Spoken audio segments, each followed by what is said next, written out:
Hello, my wonderful people. Today we're diving into isometric illustration for tech. This is part 1 of 2. In the next video, I'll share my quick and easy tips for animating these kinds of illustrations. In this one, I'll walk you through my thinking process, how I plan, design, and build everything from scratch. So, as always, we start by defining what we want to communicate. If I'm working on an explainer video, I usually have a script to analyze. If it's a series of illustrations, I have a brief in front of me, and my job is to pick a few key elements that will be the focal point. Not too many per illustration, otherwise will dilute the viewer's attention. In my case, the brief says something like this. A user logs into a protected cloud service, uploads files, the files are synchronized between devices and kept safe. I need to communicate all that in just 2 scenes or 2 illustrations. So the key elements are right there in the text. User logs in, protected, cloud service, uploads, files, synchronized devices, and safe. My goal now is to turn those keywords into visual elements and decide how I split them between the 2 scenes. My logic tells me that the first scene should consist of obviously the cloud, since that's the client's product.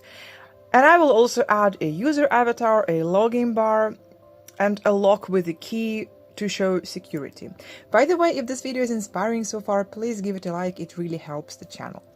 Then for the second illustration, I'll keep the same cloud to maintain consistency and add a shield for safety, a file icon, a progress bar, and several devices to show synchronization. Next, I gather a few references for each element. Why I always use references, I explain in detail in my previous video, you can check it out. Now designing, finally. I keep things simple.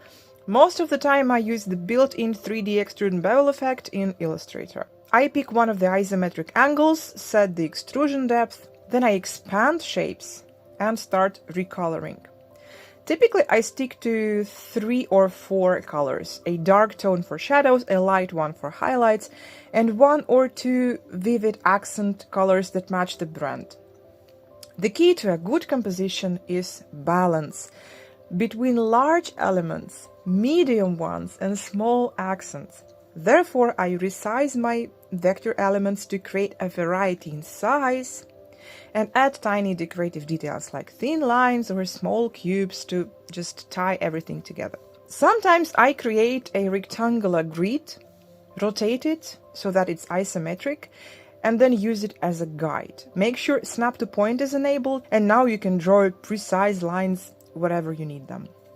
And that's how it all came together. I hope you enjoyed this little behind-the-scenes look at my process. Check out my Patreon for source files, and I'll see you in the next one where we will animate these 2 illustrations. Cheers!